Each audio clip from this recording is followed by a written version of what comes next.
What's up, everybody? Hope the 93 in the place to be. Welcome to episode 11 of the Bennett Bros Wrestling Corner of season 3. Hope everybody's Thanksgiving was well.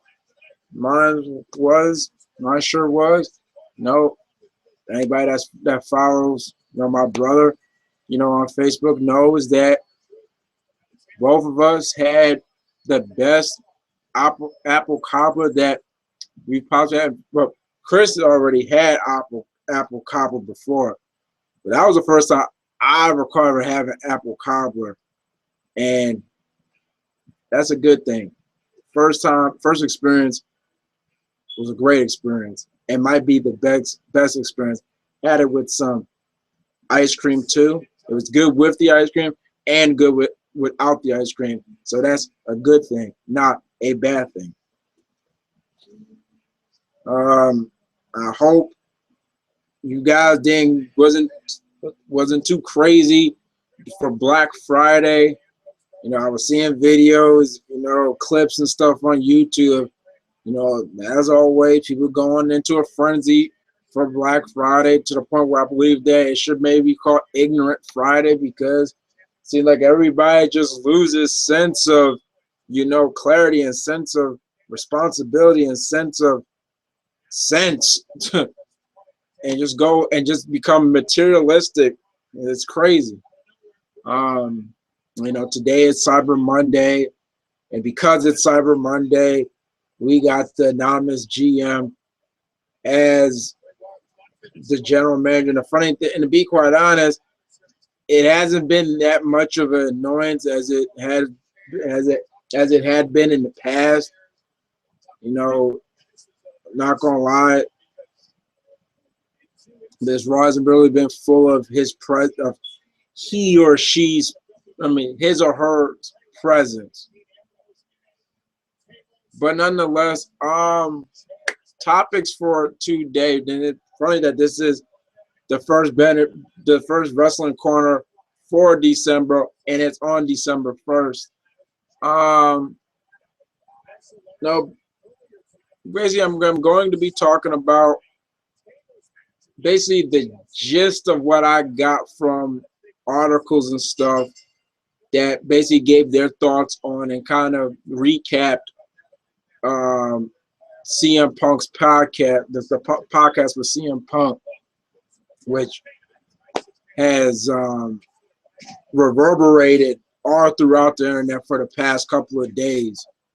I'm also going to be talking about, the debut, which was on SmackDown of the New Day, the trio of Kofi, Biggie, and Woods. Also, I'm going to be taking a trip back, and surprisingly, because most of the topics on the Wrestling Corner, and it's not intentional. It's not like have anything against them, but on rare occasions, there's ever a topic on something about there's been talks about TNA, but actually a little bit going back and bringing up something of the TNA of old, and that is the world. And everybody remembers the TNA World X Cup. I'm going to be talking about that because I was just reminded of it. Once again, I was watching, highlight vids of old TNA pay-per-views. I was watching the Victory Road 2008 pay-per-view, and that was the last pay-per-view to ever hold the World X Cup. And it just made me think, No, maybe I should talk about the World X Cup on the next Wrestling Corner. Just gonna put this out. Here. This is basically my last Wrestling Corner as a 20-year-old. If it was a big thing, anybody that knows, tomorrow I'll be celebrating my 21st birthday, making me legal for alcohol beverages and what have you. So yeah. I'm happy to know that that I've lived to 20 to 21, you know, and look at Bray Wyatt's fate, you know, and in these times of age, you know, there's some kids that, I mean, or there's some people that don't even make it to 21. So just, you know, always be thankful and never take anything for granted. Okay, let's see some comments.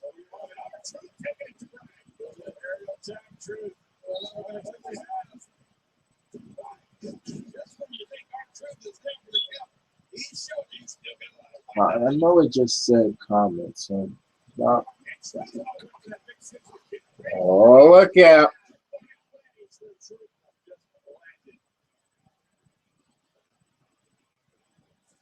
Okay. We got Quan. What's up, Malcolm? What's up, CN? Oh, no, he's going to do that, DJ. Uh-oh. We also got Young Jay-Way in his house. You know, how do you feel about New Day? I personally feel the New Day finisher sucks. I'm sorry. I'm trying to give this gimmick a shot, but I'm not feeling it. Young Jay-Way, did you basically copy what you said in the chat room of, you know, for the wrestling corner and just paste it for a comment? I believe that's word for word exactly what you said in the, you know, my cord's about to come up, and in the group chat on Facebook. Well, I guess that's a good guess that's a good way to segue into one of the topics. Yeah, I guess I'll talk about the New Day. I watched SmackDown. Yesterday, some on Sunday. You know, I was hearing, you know, seeing all these things on the wrestling group that part of Wrestling Fanatics talking about, you know, how does WWE debut the New Day on Black Friday, like coincidence and everything. And so, you know, watch SmackDown Sunday, and to be quite honest, I was actually spoiled that they were going to debut on SmackDown. After, I think by Wednesday or Tuesday, you know, you've heard his name before mentioned. You heard his name mentioned before on the Wrestling Crumb mostly every time. My friend Nate told me how basically they, you know, basically how they debuted, you know, basically how they debuted on SmackDown, and, you know, in a random match against Curtis Axel, Heath Slater, and Titus O'Neil. And basically how that seemed weird that, you know, you do all these these vignettes and stuff, and, you know, almost you just put them in a random 6-man tag match. What? You guys go to commercial while Bray is basically refurnishing and you know, basically putting the weapons in the ring. Really? But yeah, so, you know, the match came. You know, they had their entrance. Their entrance is the music that played in the vignettes. They even got pyro that skyrockets up, and I believe even the rainfall pyro, a la Orton and Alberto Del Rio.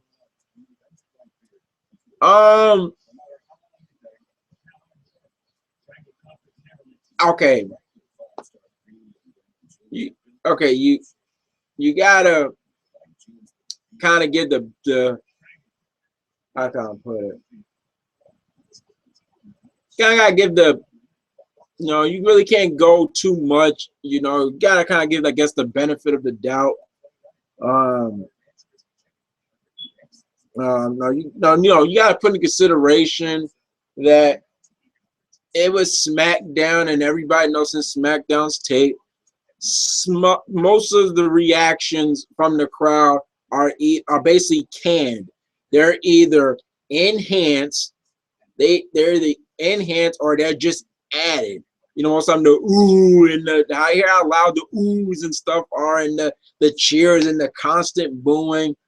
You know, however, even with the can cheering, I could tell that they were in Indiana for that SmackDown. That Indiana was pretty receptive of the New Day. You know, when I believe when they was shouting, you know, New Day, and the crowd chanted back, and that lasted for a good while. And all in all, the match was not good. Yeah, not good. I mean, it was not bad. You know, it was basically a showcase match for them. It wasn't bad. You know, I was really into the match, and it's not like I've never seen Kofi, Woods, and Biggie, you know, have a match before, but that was the first time I've ever saw them work as a trio, and I enjoyed the match. I enjoyed the chemistry. Now, as for the finisher, which seems to me is supposed to be a big ending DDT combination. What the?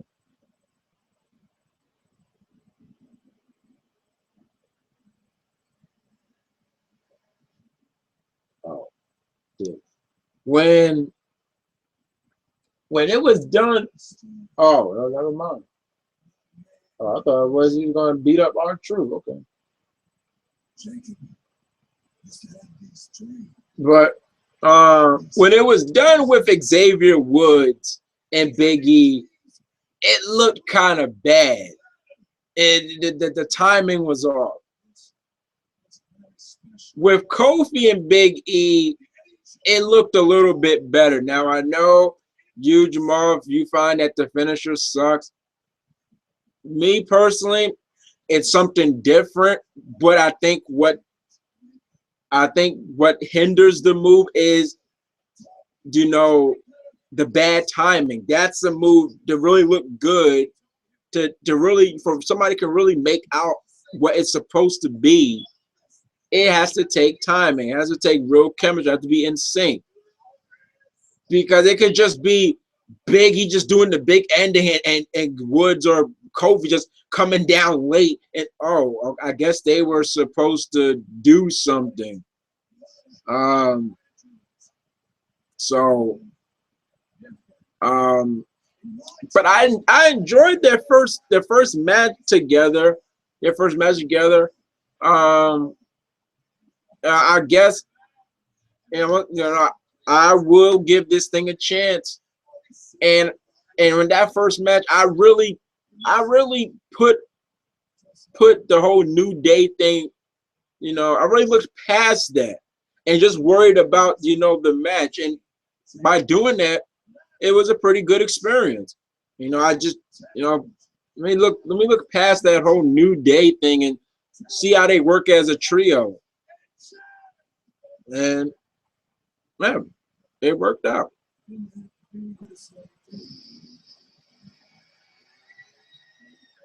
Oh yeah. What's that?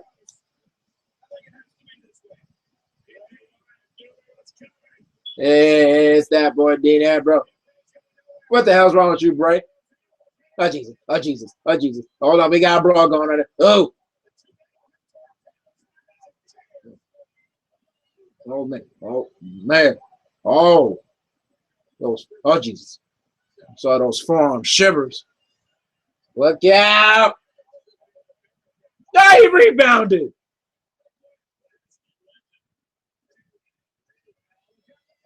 Look out!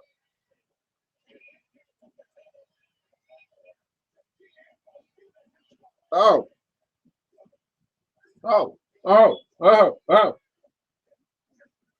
Oh man.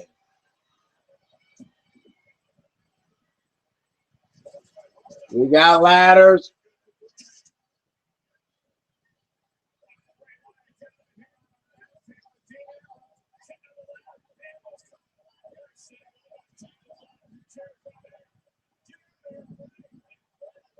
That Bray gets away. Wait a minute. Not so fast. Knock the laptop down.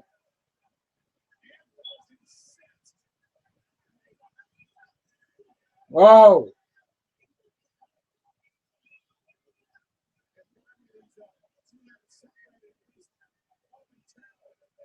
Yeah.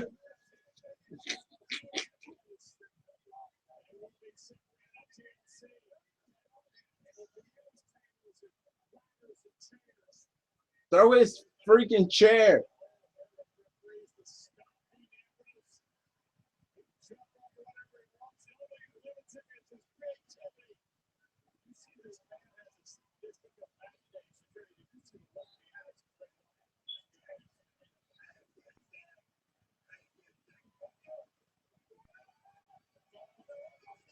Yeah, just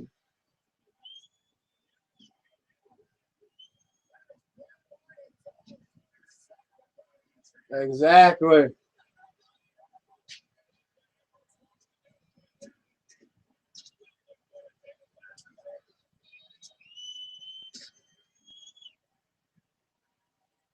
Look at Bray's face. That is probably the first real time ever. Yes, thank you, Cole. Thank you. You beat me to it. The first I've ever seen Bray show vulnerability. First I've ever seen Bray show vulnerability like that. Emotional vulnerability.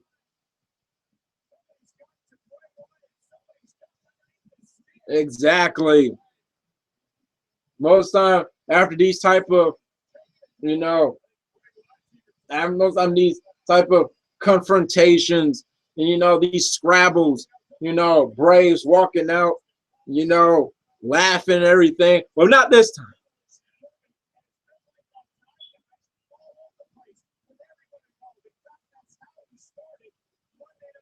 Oh yeah, it's a new day. Um, Also, the good news is that even on that same SmackDown, you could tell that there was already an angle in place for them. They was already being directed into a program, and it was just oh, and it was further proven tonight. But after New Day had the tag team turmoil to decide who would be the new number one contender, and after New Day defeated Star and Goldust, Star and Goldust would come back when the New Day was going against Cesaro and Kid and cost them the match. And you kind of could tell that was going to be the case when basically Star and Goldust had this problem about being the black hole, and then Goldust saying darkness falls over the New Day, and all around was like, well, they already got a problem. Oh shoot, they already got a problem with the New Day.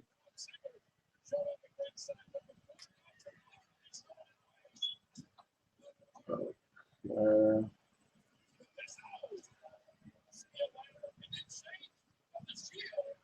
all right. Oh, okay. Invictus.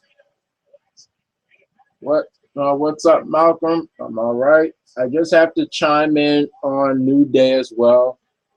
What a garbage gimmick. WWE shows they have no idea what to do with those wrestlers. Well, I'm a very giving person. So, once again, I'm going to give the gimmick a chance. That doesn't necessarily mean that I like the gimmick. That doesn't necessarily mean that, because I feel that all three of them, especially Biggie and Kofi, especially when put in consideration the places they were, they could be better than that. But you never know. Maybe something big will come out of this. That's what I would like for.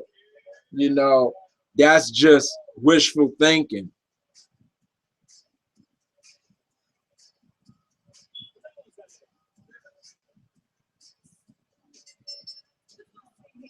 And see, because of that gesture, that's the reason.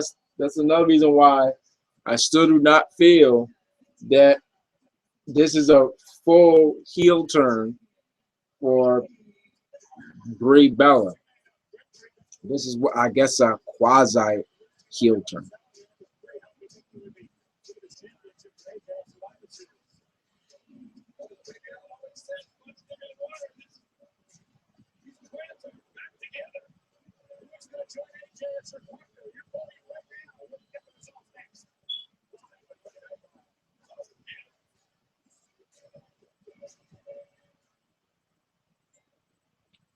Okay. Great. No. All right. No, but it's kind of word for word. I guess that's what's in response to me asking if he just copied and pasted. So yeah, that's my thoughts on New Day. I believe one last thought. I believe Kofi and Kofi and Big E was so far has been the best tandem. I believe that was the first time Woods and Big E have ever really teamed up. So, but Kofi and Big E had experience as a team. With short experience, wasn't like a year or so, but they have had experience. So I believe that's another reason why they looked the best when it came to the tandems. So far, we've seen Big E and Woods and Big E and Kofi. Now we got to see Xavier Woods and Kofi. Guess next thing to move on is CM Punk's podcast. Once again, I did not listen. I said that I remember I was talking with Slide Group 88, aka Steve. I was talking. I said, I might listen to the podcast after I come home from school. I didn't. I didn't listen to it. So I did not devote 2 hours. I believe that's how long the podcast is. I did not devote 2 hours of my time to listening to CM Punk, even though I still do want to listen to the podcast. I got some excerpts from the podcast, thanks to some articles. One of them happened to be from 411 Mania. I think that was the most in depth out of all the articles that had something on that went in depth with the podcast. Found out that WWE, sent him his pink slip or his termination papers, basically him being fired. They basically fired him on his wedding day.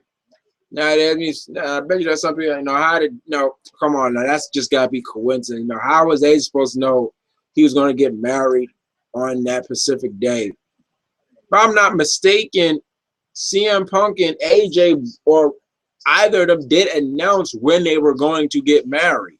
So, it's not like they said they announced that to like the public, I don't know, it was either Facebook or Twitter or whatever, when they were going to get married. I believe they announced that probably one of them or both of them announced it publicly. So WWE had to know. So, come on.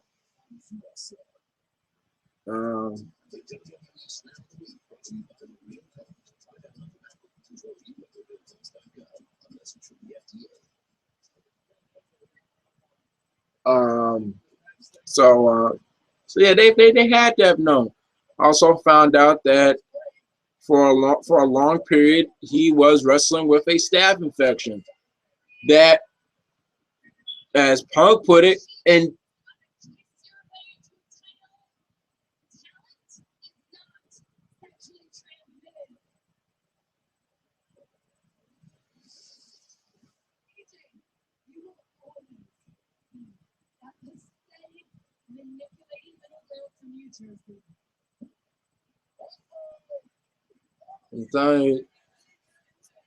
You know, that quote from AJ might go down as maybe the biggest diss of 2014. But back to CM Punk. He was basically wrestling for staph infection. He was for a staph infection, wrestling for a while, and it kind of went intentionally.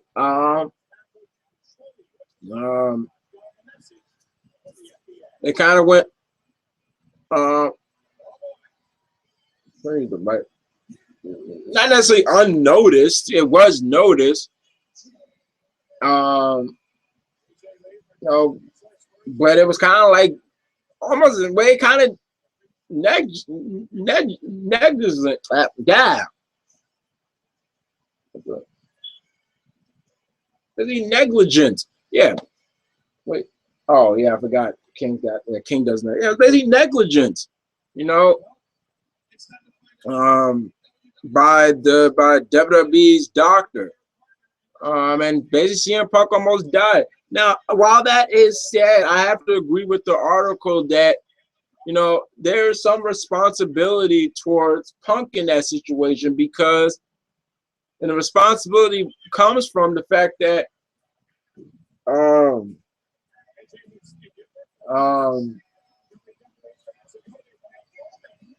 he basically was the thing said that he found out due to AJ's doctor.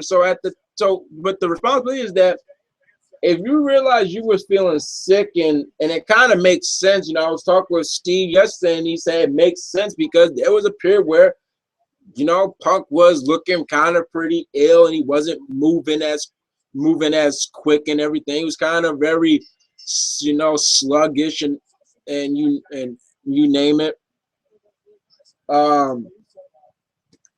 But the responsibility is that, if you're only getting something from one doctor and you're still feeling ill, take that responsibility, to probably get a second opinion or a second diagnosis, from another doctor. That doesn't change the fact that it was wrong on, the WWE man, I'm forgetting his name. I think Amon, the doctor. Nothing wrong. I'm saying that it's not wrong on his part, but just saying the responsibility that it's kind of common sense. Most people they go to more than one doctor. When Stone Cold got his neck injury, he visited more than one doctor, and got the same diagnosis. So that's the responsibility, just that small responsibility from Punk's behalf. But it still doesn't change the fact that if it is true what Punk is saying, that was wrong on WWE's, doctor's part. Another thing that I found wrong on WWE's part was how, basically what Nate told me, is that how WWE basically falsely said that, basically falsely claimed that Punk was cleared, that he was what the hell? That he was basically they falsely cleared him to compete when he actually wasn't. They said that they called Dr. James Andrew, and they basically said, yeah, Andrew said, yeah, you're cleared to compete, and he really wasn't. Now, once again, that's messed up. That's messed up. That's just thinking that's really pushing somebody over their limit. If they're not cleared to compete, they're not cleared to compete. Come on, Naomi. Look out.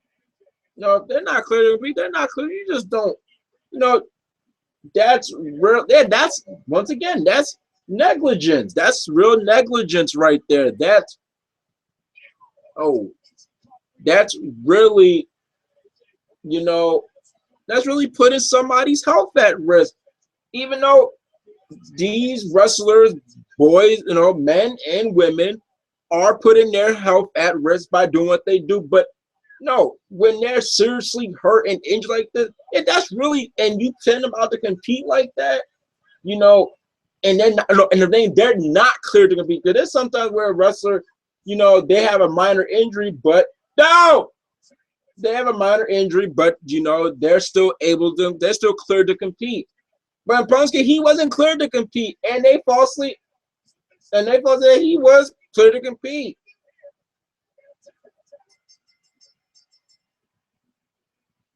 Well, AJ got a bit of revenge there.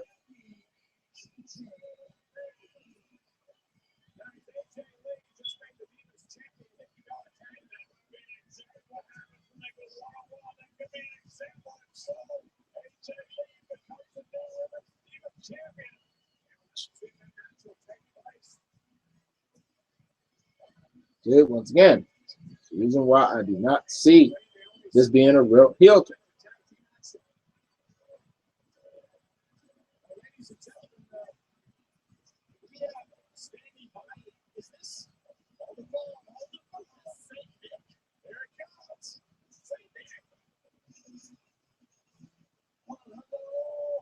It's Saint Nick, but baby, it's Mick Foley.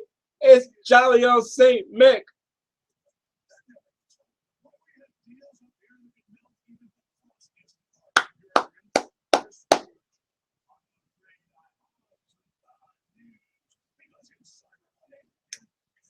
And look, they're using the Cyber Sunday logo.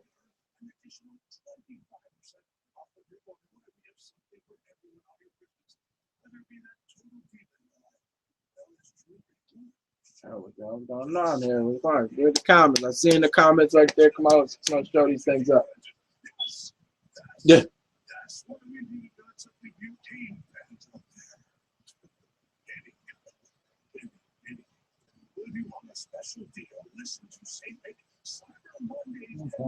All right, here we go.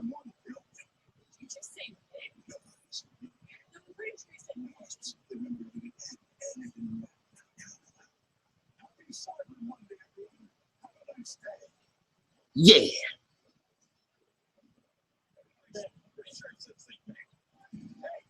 Oh, you know, it's really funny.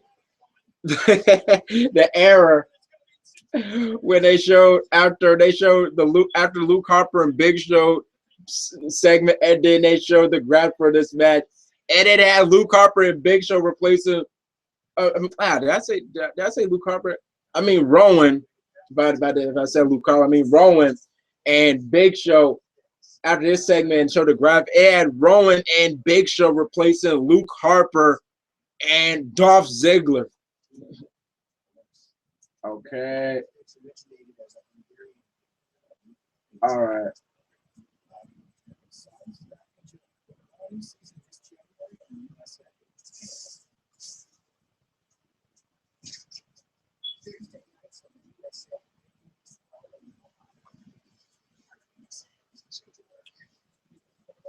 Okay, we got this.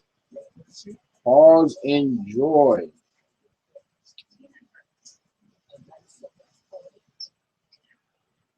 It says the talk about Johnny Boy Cena. I'm really hoping that this person's not a troll. Okay. But Young Jay Wade, don't get me wrong. I hope the gimmick gets over. I'd love to see those guys succeed. I think it'd be better if they'd start off face but turn heel, because they could never get their spot or their proper due that could save the gimmick. Well, once again, it's wishful thinking. How do we know that them as a face gets them over, and then they just go with the heel turn, and that kind of, that kind of disrupts everything. It kind of disrupts their momentum. Be like, oh man, why you change them heels so quick? So you never know, bro. we don't know that. Maybe them just having them suddenly turn heel could actually, you know, be a hindrance and actually not set well with the fans. You know, if that especially if the fans are getting over with them as faces already, you know.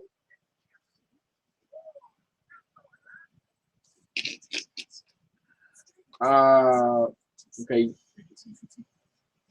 okay, we got. Okay, we got MJ again. Okay, they literally gave Naomi no shine in that match. Yeah, you know, I just took that as what it was. It was definitely more about AJ. You know, basically Naomi playing face and peril. It was pretty obvious. This is about AJ versus Nikki.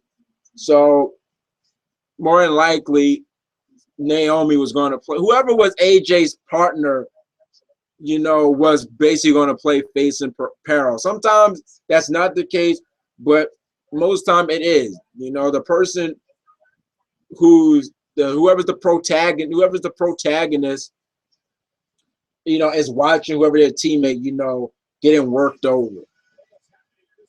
But you know, you would maybe think that that Naomi would have some shine after, you know, after her kind of being showcased, actually having some spotlight in a way with that whole Miz thing, even though it was short, but still.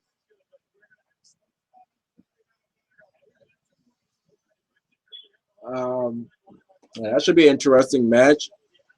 Ambrose versus Rusev.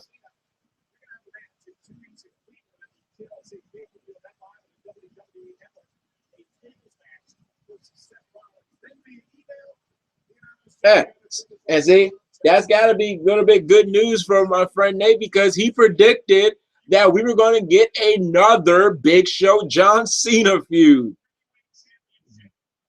But they went with Seth Rollins and John Cena. I'm surprised that, you know, there's still a couple of Raws left, but I'm surprised that Seth Rollins' briefcase is not on the line. That's what I predicted. I predicted that TLC, his briefcase was going to be on the line.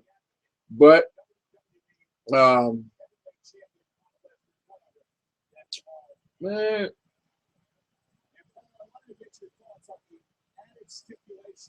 yeah. However, it's a little bit different. You know, it's another story. Uh, it's John Cena don't want contendership on the line.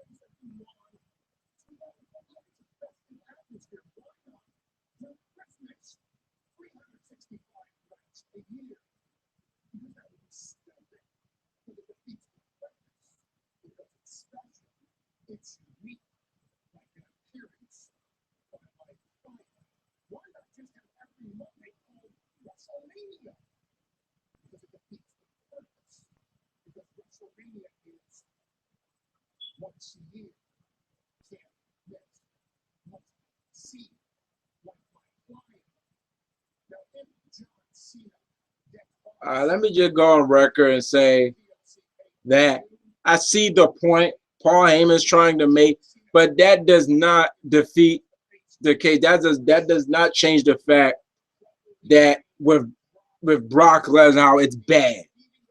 This is not no he comes that he's on every other Raw. No, he's not on Raw. Period. The WWE champions, when they do this the whole 30-day thing, you know, the 30-day thing is already expired. So I understand what Paul Heyman, what analogy he's trying to make. However, it doesn't work here with Brock Lesnar because he hasn't been on Raw since September. So that don't cut it.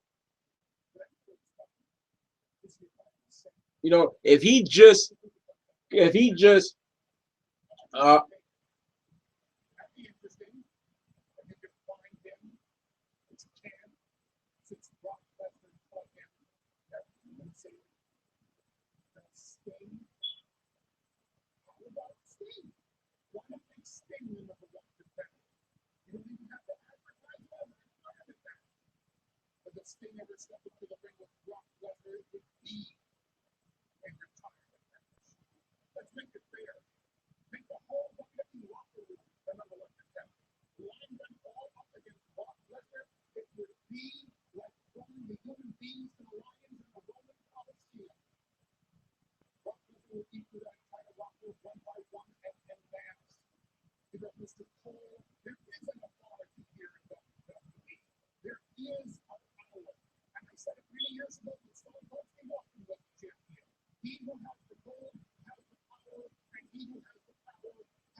yeah, stop with that defending thing.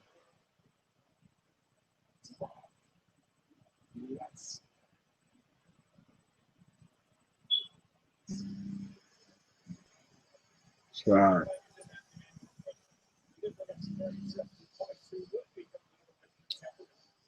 All right, does that change the? It does that analogy or that point. It does not work for me with Brock Lesnar. It does not.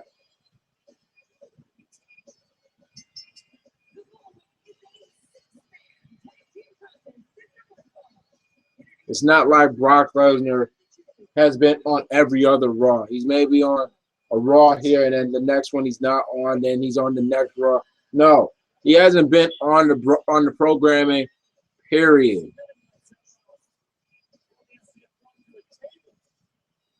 I was gonna say I thought Parliament was just going to argue Cena's point, or basically, you know, um, yeah, basically gonna argue his point by saying that Brock Lesnar has appeared on Raw more than one time this year. But even with that instead,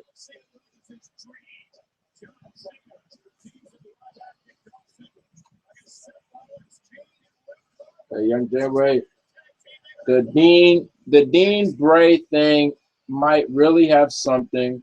It'd be really great if Dean starts putting out past personal info on Bray, like Bray did on him with his father, to get into his head. That'd be awesome. But he already got in his head with the rocking chair, right?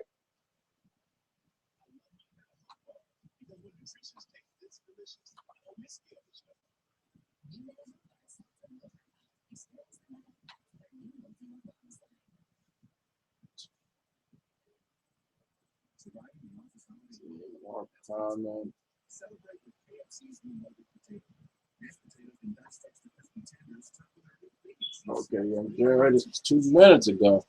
I don't understand getting rid of the authority if you're gonna go right back to a seemingly heel general manager.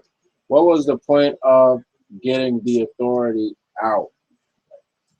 Okay, that you bring up a good point. Jay, what was the point of you know basically ushering out, basically putting out the authority, but putting out a heel authority figure only to get an authority figure in return, and not like you get a face authority figure and then over time becomes a heel authority figure. That's basically what reminds me of is basically what TNA did this year. Got rid of Dixie Carter as the authority figure, and MVP comes in supposed to be the savior, and then we kind of found that he wasn't good all along. He was bad all along. He wasn't a good guy. He was just getting Dixie out of power for it. He can be in power.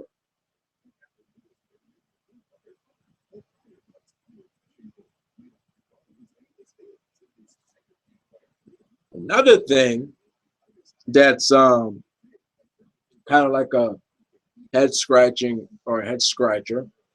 I think somebody on Wrestling Fanatics brought it up, and it made sense.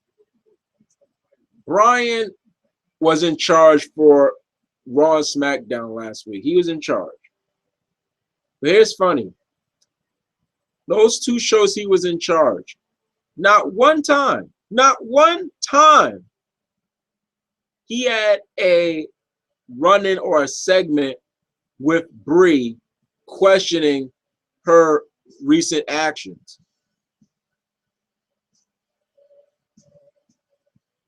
WWE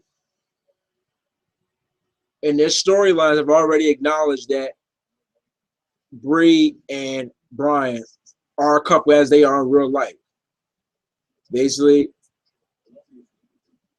art imitates life. It's not just on Total Divas, which is the real thing, but even in our storylines, they are together.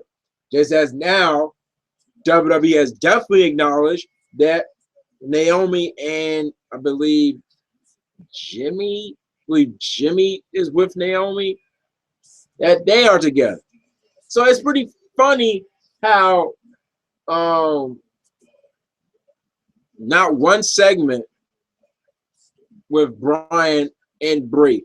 I don't think it happened backstage pass because they may would have brought that up on SmackDown or they would have brought up on Raw. Not one segment, which would have been very logical. Not one segment with Brie and Brian. Not one.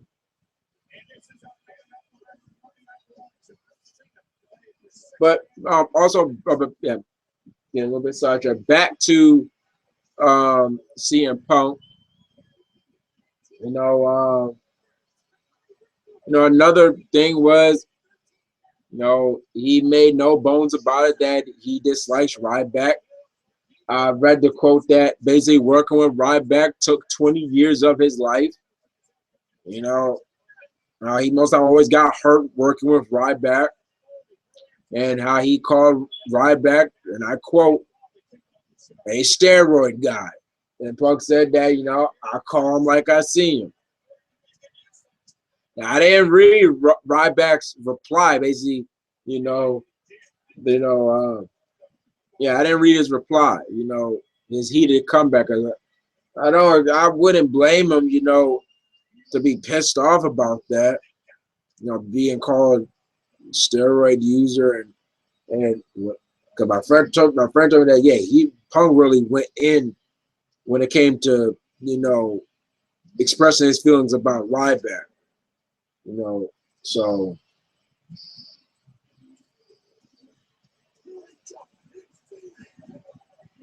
Yeah, here is Ryback.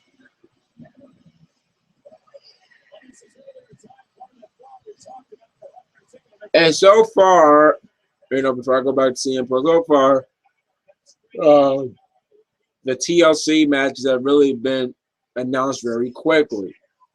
So far, we know what the TLC match is going to be.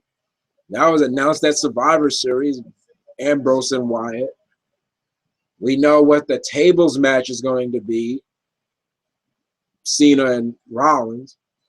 We know what the chairs match is going to be, Kane and Ryback.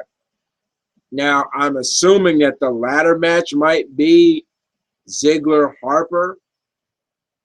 Could be wrong, but seems like that's the only thing that's left.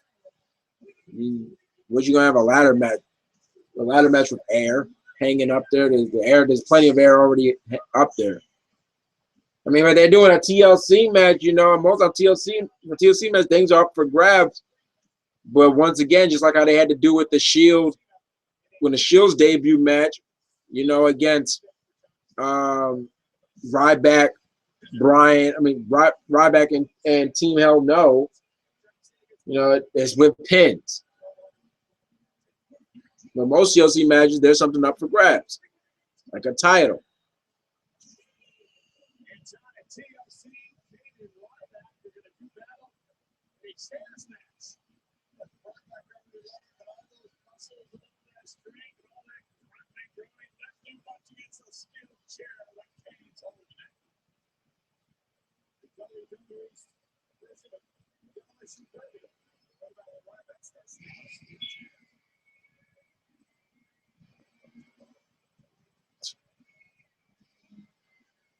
Last week was not a good week for the Intercontinental champion Luke Harper. I mean, it was not. He was laid out twice last week on Raw and SmackDown. On Raw, he was laid out by Dean Ambrose, and on SmackDown, he was laid out by that man who they just showed, Dolph Ziggler.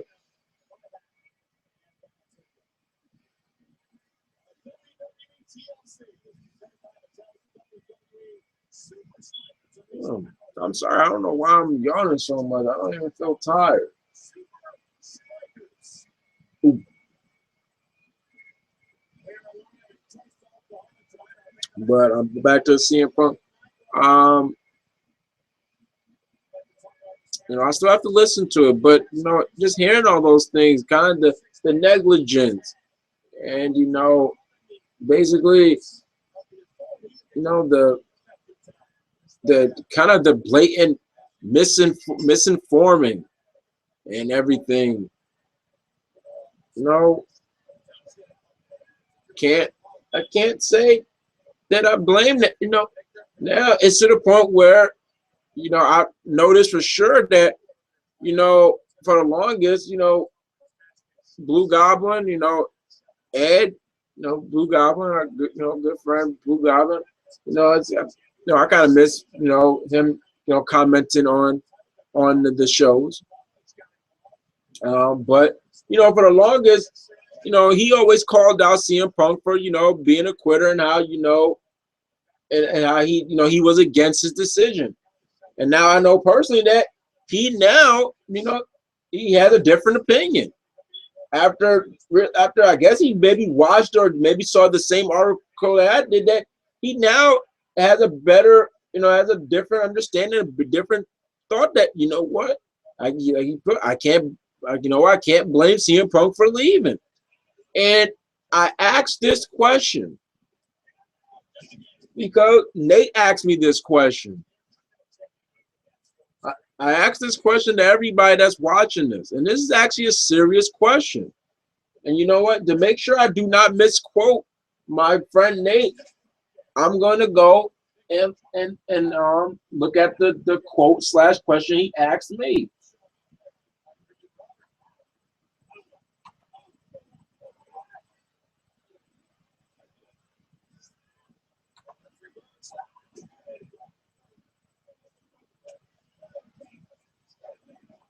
Hold up, guys.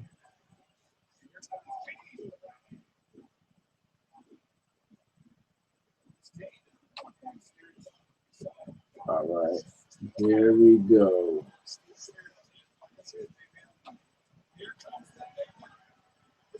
Wow, what a pop for Ryback. There you go. Okay, this was the question between him, basically him being Punk, between him, Del Rio, and Ray the last year. Don't you kind of debate why we should still support the company?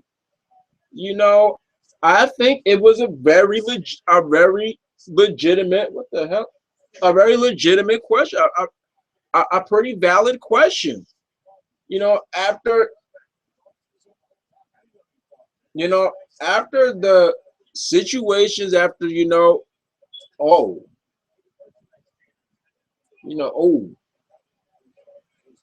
after the circumstances, the instances between, Punk, Nine is with Punk, and you got thing with Del Rio, and I guess the whole thing with Ray, because the way it seems like with Ray is that WWE is trying to basically keep Ray just for merchandise, because his massive sales, just let him be. And I've heard me say this before, just let him go.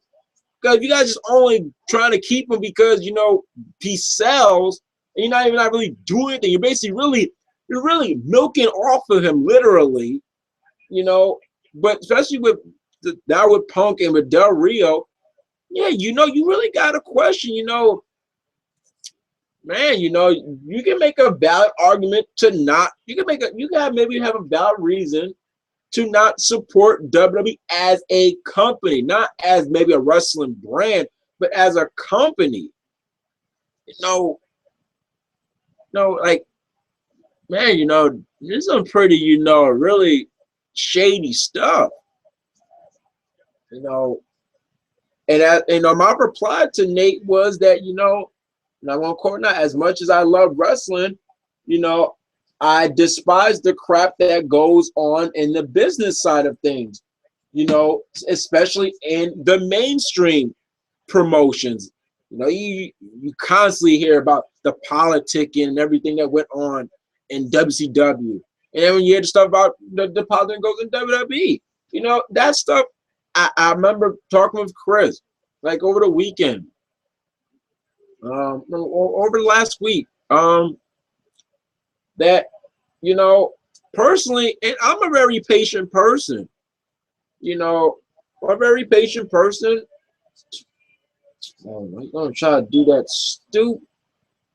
But if he does it, I'm just gonna say this is now watch this too. This is a move.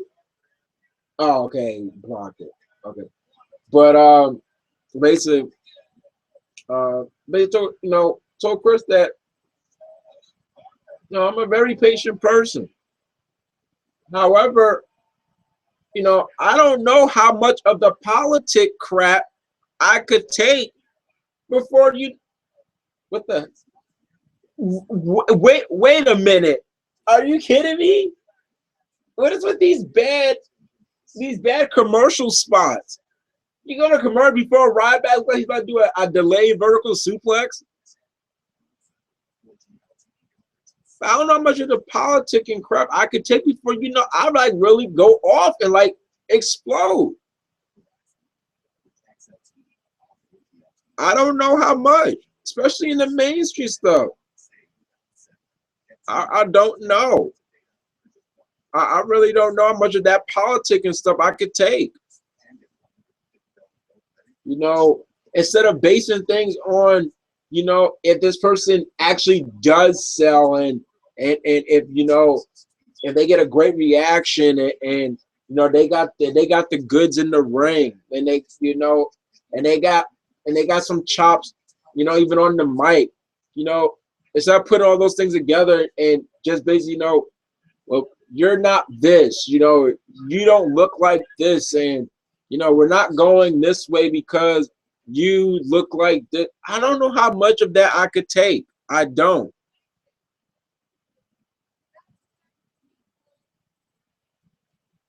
Hey, it's another Kate Upton commercial for that God, that Game of War.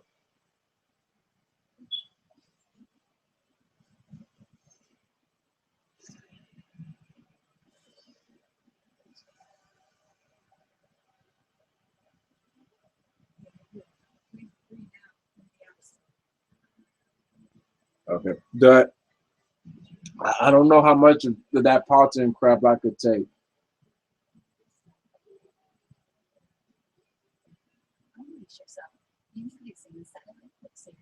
Um, yeah, I know there's some, you know, some new comments came up, so let me check.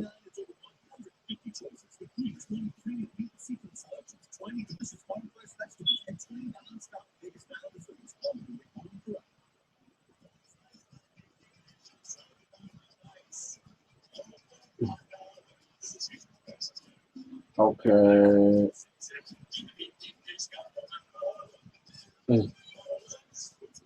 Making sure. Okay. All right, MJ. It's crazy. We've had how many pay-per-views now?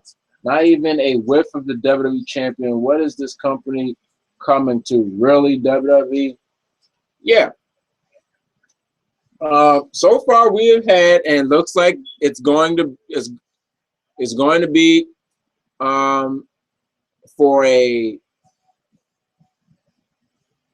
third pay-per-view in a row. It's going for a third. That the WWE champion, not even a whiff. Yeah, like great way to put it, Jay. Not even a whiff. not even a whiff of the WWE champion.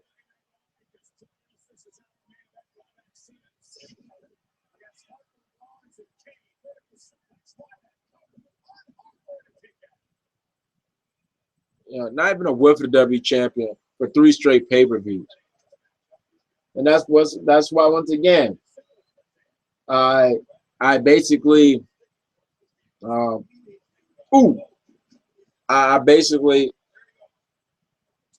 disagree with with what Paul Heyman the point he was trying to make. I understood the point. I understood the point he was trying to make that analogy, but I just felt it was wrong to use it for Brock Lesnar because there's really no way you can really try to justify and try to justify and try to make kind of light of this. This is just complete kind of BS. Once again, if it was like Brock Lesnar was on every now, once again, does the champion have to be on every show? No, they don't. But when now yeah, Paul does got a point.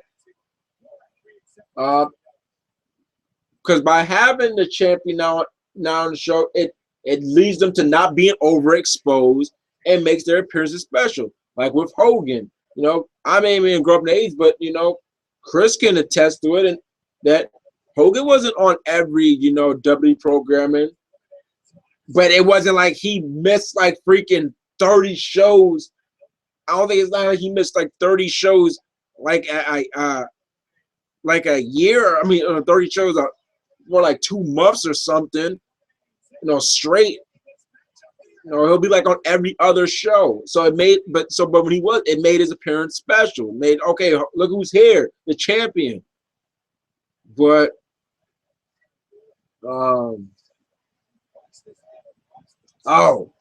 Brock Lesnar, that's not the case. But he's on every other Raw. No, this guy's not on just the programming period.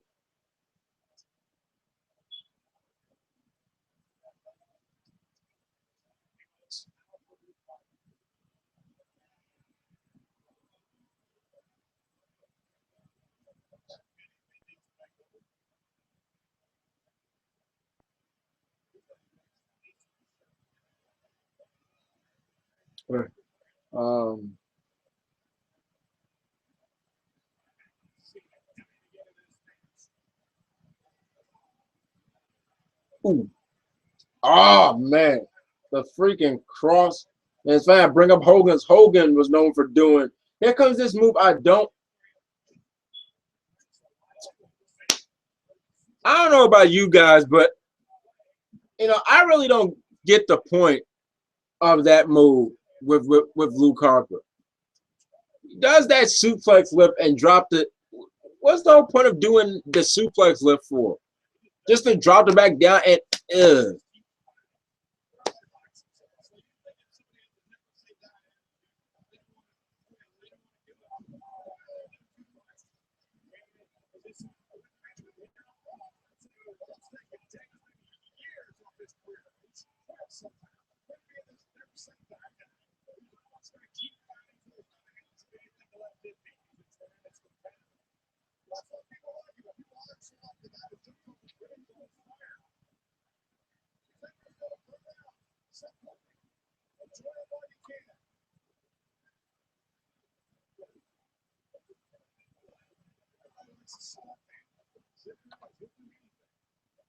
oh.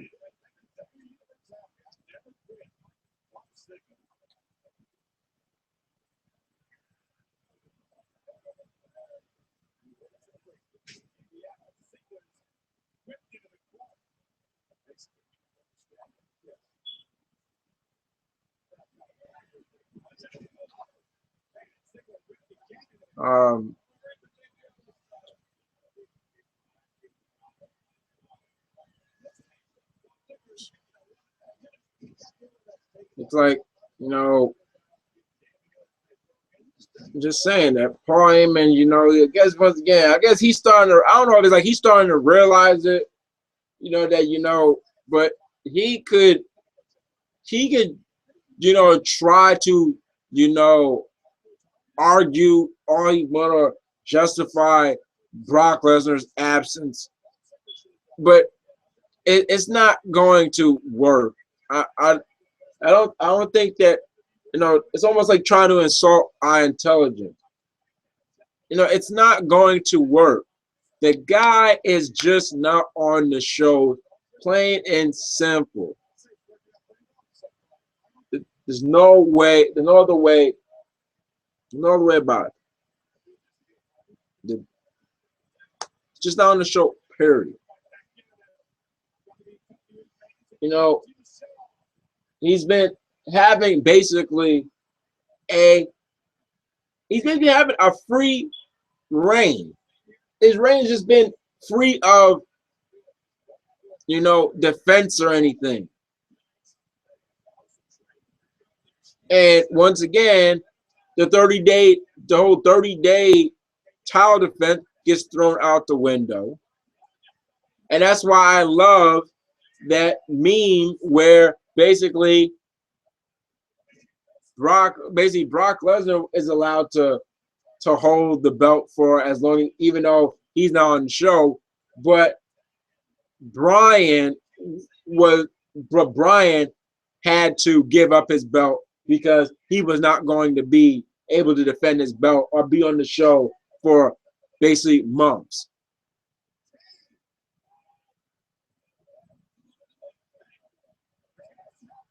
Yeah, I was about the way it came across, I was like Cena could not lift up Kane.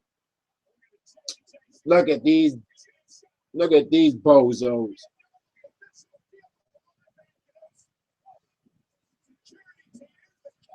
I'm about to say, I know Cena is not about to lose those about 2 punches from those guys.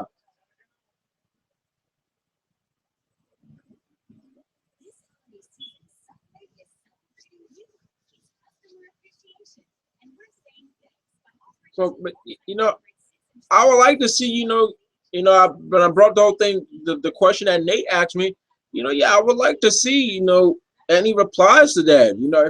It's a pretty valid, a pretty serious question.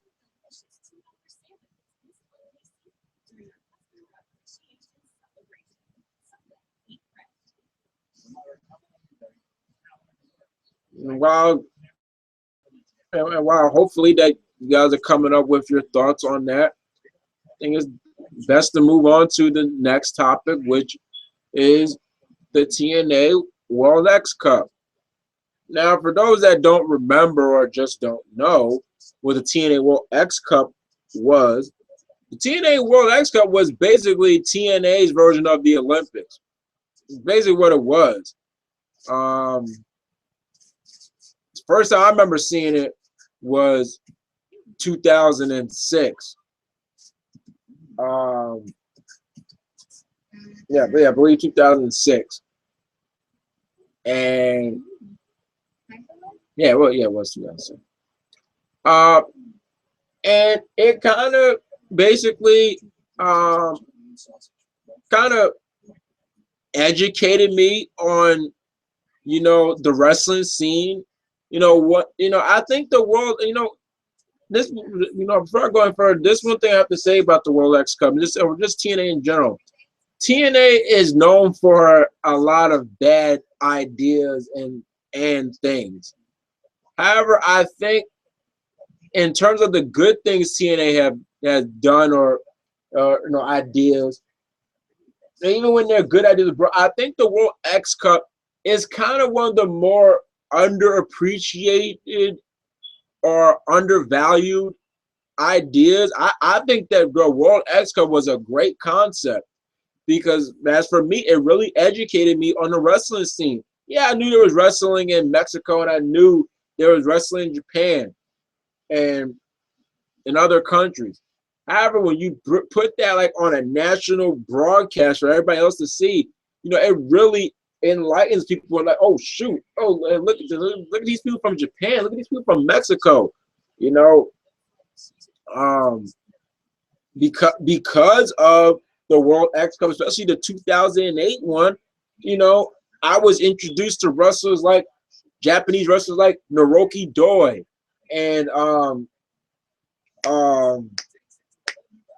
his partner, Um, hold on, let me check. Let me make sure.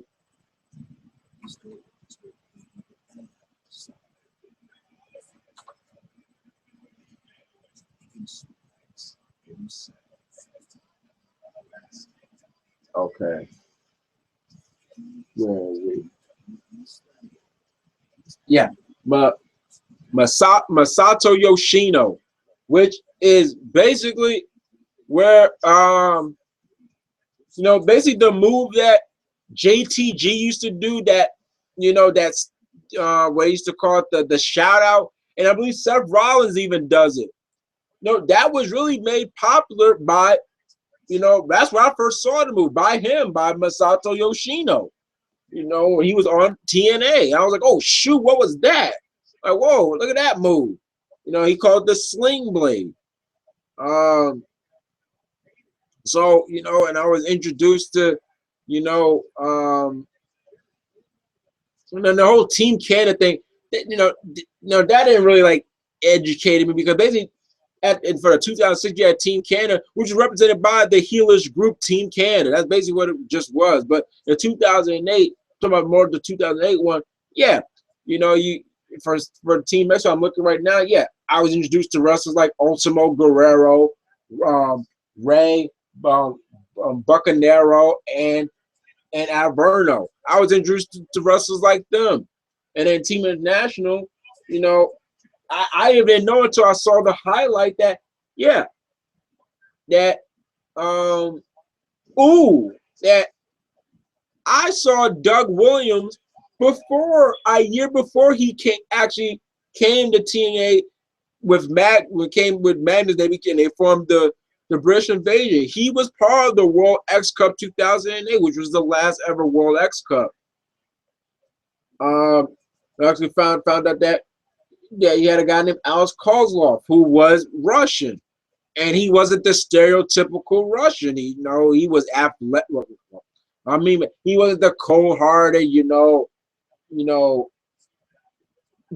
wasn't the cold-hearted and lack of humor, just lack of emotion, Russian, that you most times get, especially since coming off from kind of stereotypical and just it definitely was enhanced by the portrayal of Ivan Drago. No, he was different, and most of the Russians that came before him, like Nikolai Volkov and Ivankov. I believe Ivankov was really Russian. No, I could be wrong, because Nikita Koloff wasn't really Russian, I don't believe. But just like how Vladimir Kozlov was Ukrainian. But the point is, most of those guys were big, brawly, muscular guys. While Alex Kozlov, and I looked at the highlight, I'm like, oh, shoot, he wasn't. He was pretty trimmed and had an athletic build. But I remember, looking at the highlight that in the 2006 one for Team Japan, you had Jushin Thunder Liger, legend of wrestling right there, Jushin Thunder Liger. But in the World X Cup 2008, the last one, Team Mexico won, and that, along with other things, really like put Kaz down, Kazarian. Kind of caused him to leave. They did the sort of way he was leaving because of all those setbacks, and then he came back. I believe when he came back at the time, he was under the massive suicide. Him and Christopher Daniels was switching, but all in all, the World X Cup was a unique idea. I always praise TNA for the World X Cup. I always praise TNA because that's something that in this current time, there's not a real shot at it, but I just don't see WWE doing that right now. I really don't. I think the closer you might see that will maybe it'll happen. The most likelihood I will ever see, I'll see that is in NXT. I could probably see them doing that for something for NXT, but in terms of main program in WWE, Raw, SmackDown, I really don't see them doing something like that. I really don't. And I'm not even sure if, WWE will be willing enough to actually have these international stars beat their own wrestlers, their own wrestlers, not just beat them, but beat them most time cleanly. Because, most international, when they got to win over TNA, they got it cleanly over them. That just kind of looked all sluggish and sloppy. Oh my God! So yeah, I really could not see WWE doing something like the World X Cup. Oh Jesus! So I always give big ups to TNA for that idea. That was a pretty that was a pretty cool idea. Kind of taking the Olympic, theme and adding it into wrestling. No, yeah.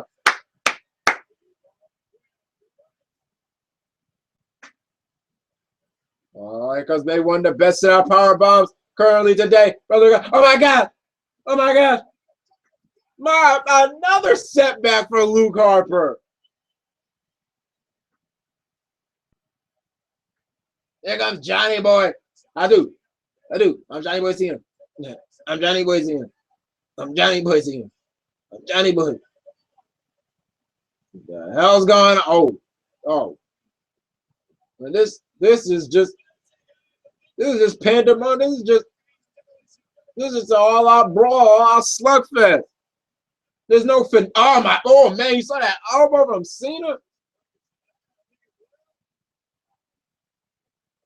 This is not even finesse. This is just ugly. Oh, get this guy out of here. Oh. Yeah, it looks like Raw's gonna end how it started.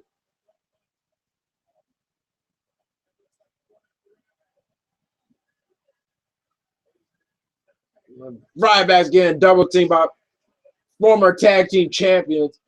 Look who, there's Eric Rowan. Oh my God! Oh!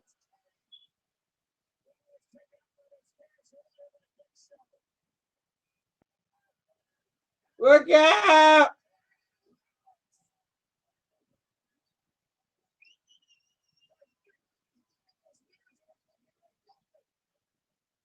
Because to him, they don't weigh, they weigh nothing.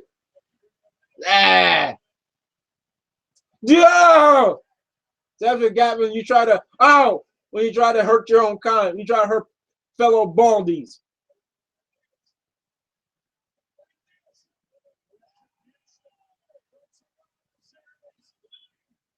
Oh my gosh, King!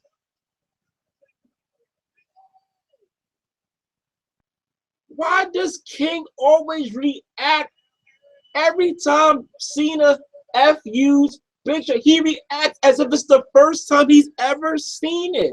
No way. Everything is no way. It's like, King, how many times you see this guy? Seven times he's seen an FU Big Show. So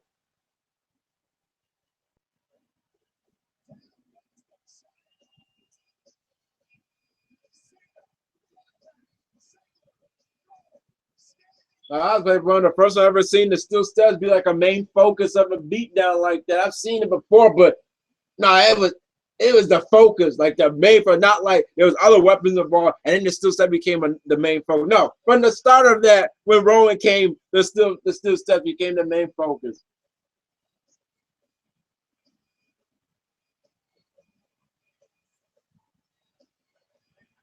Slaughtered Steelers. Okay. Uh, Okay. You can still see that bump on his head from when the steps fell on his head. Okay, we got Young J-Way. One thing I will say about this the CM Punk podcast, when he I guess and WWE departed, I told you and Chris on the corner, I never considered, hey, there's that boy Stone Cold. Oh yeah, I gotta watch that. Don't forget people to watch, his live podcast with Vince McMahon.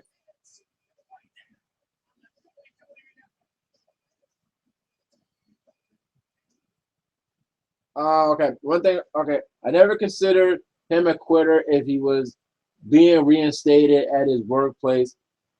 Then you should give, you know, um, you, hold up. You should give self-respect. Some respect or self-respect is important. Besides, who wants to work under? Oh no. Okay. Let's reading that wrong. I never considered him a quitter if he was being mistreated at his workplace. Then you should go. You should go and leave. Self-respect is important. Besides, who wants to work on? Besides, who wants to work on those conditions? Punk was shitted on in WWE pretty much his whole career from start to finish. And then also between Reigns, Rio, and the situation with Punk, our effed up situation with this so-called WWE champ outside of Survivor Series, WWE didn't have a great year, and last year wasn't any better. Not wanting to go with Bryan because of his look, and if Bryan would have never got hurt, would his fate have been Cena's fate, losing Bayley to Brock like WWE, to Brock? Like WWE is just constantly dropping the ball. I agree. How much politics how much politics we can take before we just say F it, we're out. Yeah. I remember even asked that question. Yeah. Basically, to beat down that Cena guy at SummerSlam from Brock Lesnar was that basically Bryan's fate? It seemed to me that Brock was going to face whoever was WWE champion at SummerSlam. So it makes me wonder, would the scenario have been the same if Bryan ever got hurt?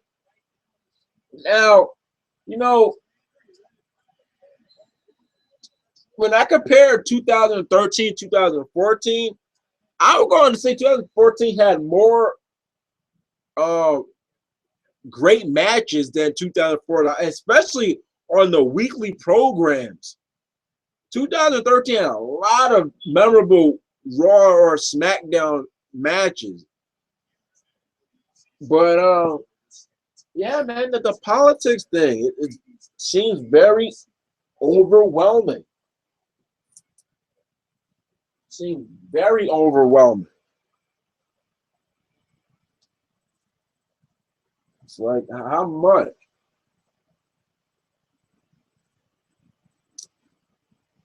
Oh man, oh, here we go.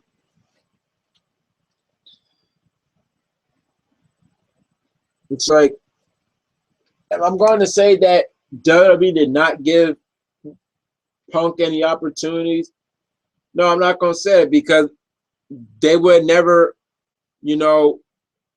even give him a championship. Period. He's had a historical career. In WWE. He's had a very successful career. A lot of accolades. He mostly has held every belt there was the whole that was available in the WWE during his time. He just didn't. The only thing he didn't hold was the United States Championship. He was a tag team champion. He was an Intercontinental champion. He was a heavyweight champion. He was a WWE champion.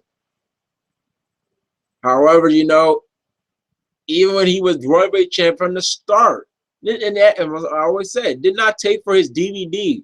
From the start, always felt, something's not up with this title reign of Punk.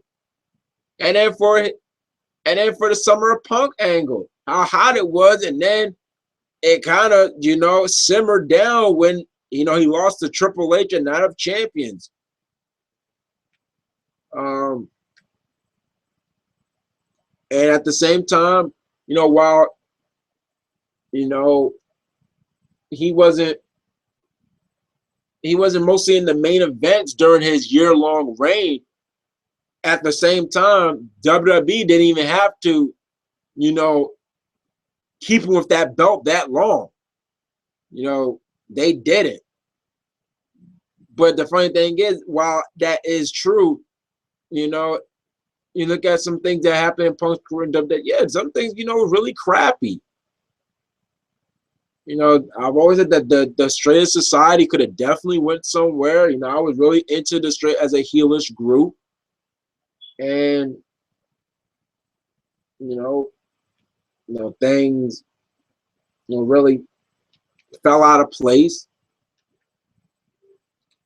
But, and it's now not really kind of suckish to hear, that, but from what I read, that now Punk, basically the industry that he loved for, since he was a kid and everything, and what he was in for all those years, for a decade and 5 years, 15 years, he hates now. He hates. He hates wrestling. He wants really nothing to do with it. And, all the time in wrestling, you say, never say never when, this person's never coming back. Never say that, because, you might not know they'll come back. Now, at one point, like that was the case for Bret Hart. What happened? Same case for Ultimate Warrior. What happened? Same thing for Bruce was devil for a long time, stayed away from WWE, and look what happened. However, I don't think that's the case with CM Punk. I think with him, yeah, he's done with, with Bret Hart and Warrior and Sam Martin. They were just done with They said they were done with WWE. They had nothing to do with WWE. With Punk, it's wrestling, period. He wants something to do with wrestling. This is bigger than WWE. He hates wrestling as a whole, in general, and that's pretty sad. But at the end of the day, and this is how I'm going to end. This is how I'm going to end this corner. At the end of the day, to me, what matters the most is that I now know that he's no longer feeling miserable. He's happy now. That's what really matters to me. That I can now know that Phillip Brooks, CM Punk, is a happy man now. He's happy. That's really at the end of that. That's what I wonder. How is he doing? How's he feeling? Is he still miserable? Is he still, is he miserable? Is he still, basically still holding, that anger and that hate, for whatever happened in, or is he happy in his life now? And that's what he is. He's happy in his life, and that makes me happy. That definitely does, because knowing from the Bret Hart versus Shawn Michaels, that well, Bret, he was like really depressed. He was really depressed. He wasn't really happy with himself. He wasn't really happy with life. CM Punk is happy with him. I'm not saying that Bret Hart is miserable now. No, I don't think he's miserable now. But at one point, he wasn't really happy. After the screw job, he wasn't really happy. But now I know that CM Punk is happy. And that's what really counts to me.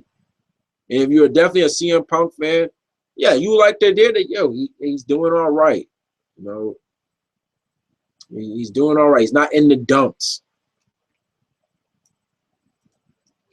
So with that, basically covered everything.